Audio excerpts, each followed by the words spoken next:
Hi, and welcome to the third and final part of my series on bond ladders, building a bond ladder. If you recall, in part one, I covered bond ladder basics, and in part two, how to buy an individual bond. In part three, I put it all together and show you how to build a bond ladder. Now, before I begin, I just want to remind you that I'm not a financial advisor, and this is not a course or a recommendation. I encourage you to work with your financial advisor if you're interested in bond laddering. Now, before we dive into part three, I want to go back to part two because I didn't get into how to research candidate bonds to the full extent that I wanted to. So here's a brief overview of what I look for when qualifying bonds for inclusion in my bond ladder. The guiding principle is that I basically want assurance that the company is stable in the long run. And that means I'm looking for any red flags that might call that into question.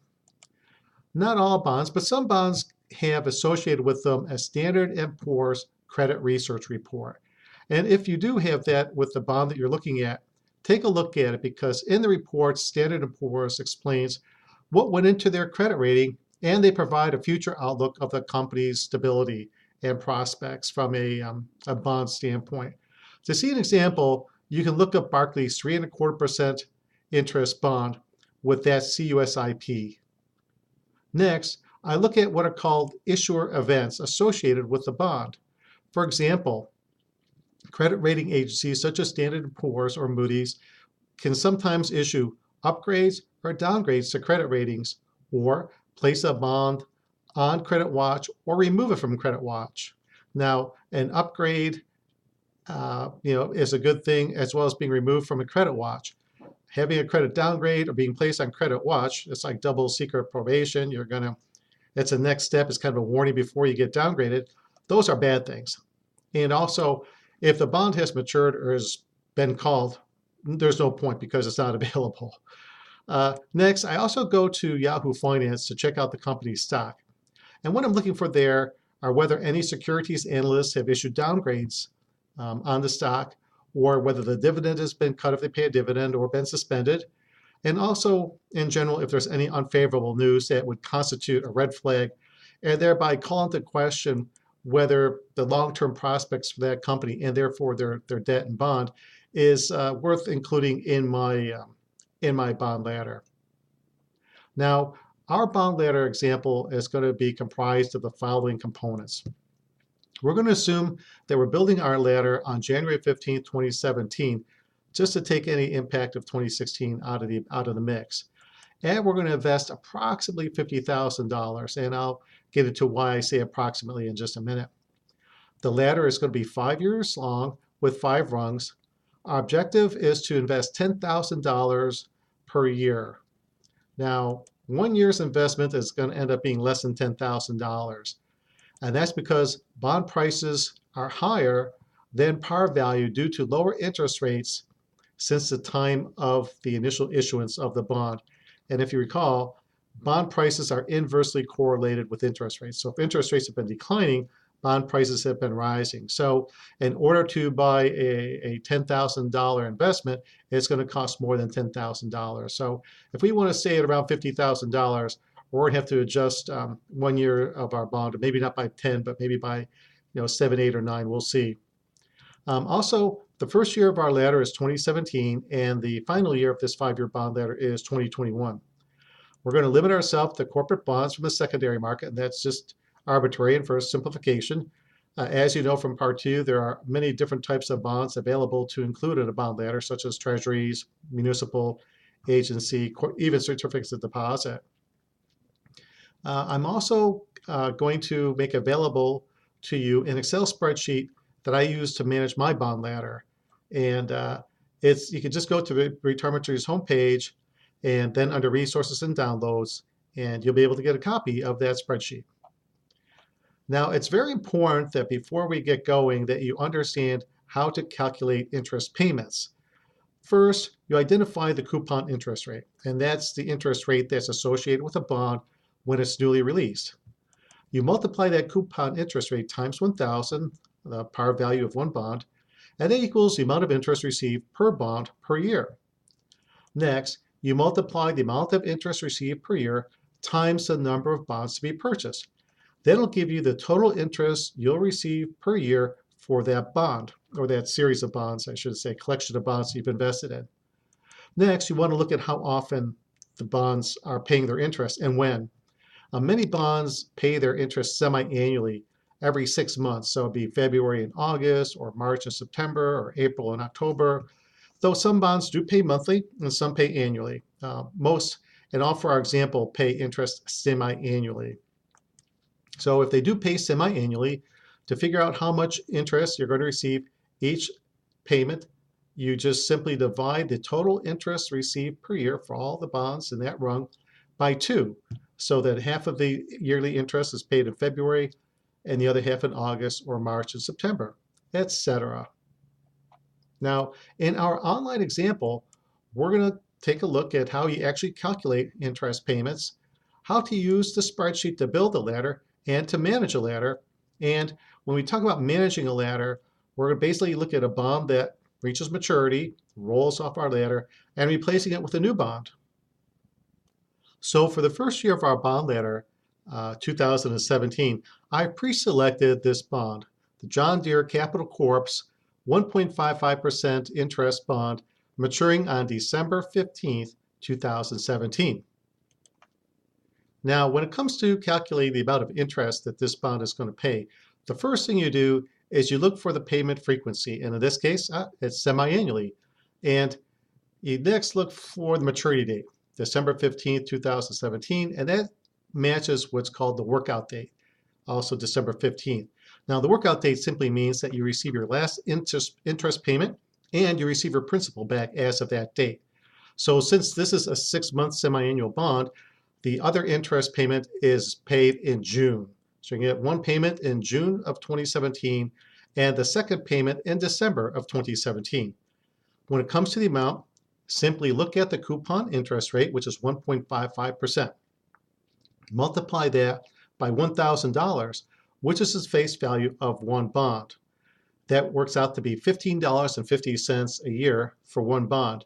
And we're going to assume for our bond ladder that we're going to have 10 bonds. We're buying $10,000 worth of this bond at face value. The price will actually be a little bit more. I'll show you in a second. So 10 times the $15.50 equals $155. Divide that in 2 because we've got semi-annual interest payments in June and December, and that comes out to $77.50, or I'll round it up to $78 just for our example. Now take a look at what that looks like in the spreadsheet. So here's our spreadsheet, and it goes 2017 all the way to 2026. So actually this could be used for quite a number of years before you'd have to update it to extend it beyond 2026. 2017, we're talking about that John Deere 1.55% interest bond that matures on December 15th of 2017. It's going to pay you $78 in June of 2017, $78 in December of 2017, and then you'll receive your $10,000 investment. Now, it's going to cost us a little bit more to buy 10 of these bonds, and I'll explain here. So as you know, the price of a bond is affected by the prevailing interest rates. So let's take a look at how much you're going to have to pay to get 10 of these bonds. Go to the price of performance tab if you're dealing with Fidelity or the equivalent, and look at the ask price. And it's 100.530. Well, what does that mean? Well, to get the price for one bond, just move the decimal point over 1. So you get $1,005.30. If you multiply that by 10, you're going to get $10,053. And add $10 to that, you're going to get $10,063. Add the $10 in this case because Fidelity adds $1 per bond commission. So if you wanted to buy this bond today, you want to buy 10, par value of $10,000, it's going to cost you $10,063. Now I just want to point out that in the spreadsheet, I've gone ahead and pre-populated it with pre-selected bonds. And for each year, you can have up to 2 bonds in the spreadsheet, except for 2020. I put in 3 bonds, so you've got a bonus bond in there. And it calculates the combined interest of however many of the bonds you decide to populate. or buy, I should say, for your bond ladder. And our last bond out there in 2021 is from Microsoft. It yields 4% when it was issued back in 2011. And that equals $200 for the interest payments that are made in February and in August. The workout date is going to be in February 2021. Okay, so we're going to take a look at the summary where all of the interest payments for each of the 5 bonds is tallied, as well as a current yield. And I like to keep the yield calculation simple because it can be a little bit challenging to try to get all to these messy different versions of yield. So simply stated, the cumulative yield for all the interest for the total purchase price is 10%, and it's yielding 3.1% as of 2017. But for $50,000 worth of principal, we're spending $52,127. So if we really want to stick to $50,000, what we're going to need to do is go ahead and make an adjustment. We're going to make it to the Microsoft bond in 2021. So what we're going to do here, and it's really personal preference, to get our investment closer to $50,000 in total, is instead of buying 10 bonds, we'll go ahead and buy just 8 bonds. So the face value of principal is $8,000, and the price is going to go down to $87.80. Okay, now the interest, unfortunately, is going to be lower too. Instead of being $400, it's going to be $320 or $160 for each of these payments until the workout date in February 2021. So when we go back to the summary, you'll see that now our total price is pretty darn close to that 50,000. Our principal is 48,000. Our cumulative yield has come down because we had to reduce the amount of interest that was going to be received for the 2021 Microsoft bond. And the annual yield is still 3.1%, which is obviously better than a money market fund.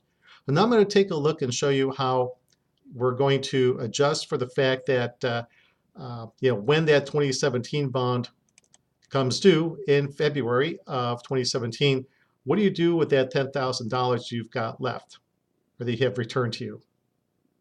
So what I've done is I've gone ahead and I've pre-selected this GE Capital Internotes bond that matures in January of 2022, and we're going to say our purchase date was December 20th, 2017, and we're reinvesting that $10,000. Now it's going to cost us $11,605 for this particular bond, and I'll clean this up. The bond is really 5.4%. Okay, and that's how much interest is being paid. And one of the cool things is we're replacing a bond that matured next year that has a much lower yield with a bond that has a slightly better yield than the John Deere bond. So let's take a look at what we do next. So we go to 2017. We have to get rid of this and this because we've taken care of them. Get rid of this and go to the summary. In the summary, we still have $48,000 of principal here, and we have a total price of $51.4. Our yield has gone up to almost 14% cumulatively, and the annual yield has gone up to 4.1%. So that's I guess the power of the bond ladder is that as you replace sort of shorter duration bonds with long duration bonds, you should get rewarded by taking on more risk and therefore more yield and more higher interest payments. So I'm going to wrap it up here. I just wanted to summarize that in general, bond ladders are a great way to generate income in retirement to replace that loss by your paycheck. It helps you adjust to interest rates by rolling over the bond. Every time a bond matures, you replace it with another bond. Allows you to control your principal. It's ideally utilized by people who can hold bonds to maturity. You can view it as an alternative to annuities. It doesn't preclude buying annuities, but as a viable alternative. And you can check out Fidelity's online bond ladder creation tool if you wish. It's a pretty neat tool. Does it automatically for you. And they can be created in conjunction with your financial advisor. Well, I hope you enjoyed this part 3, final part, and building a bond ladder, as well as the entire series on bond ladders. If you have any questions, you have any comments, feel free to share them with me. Take care, and we'll see you next time.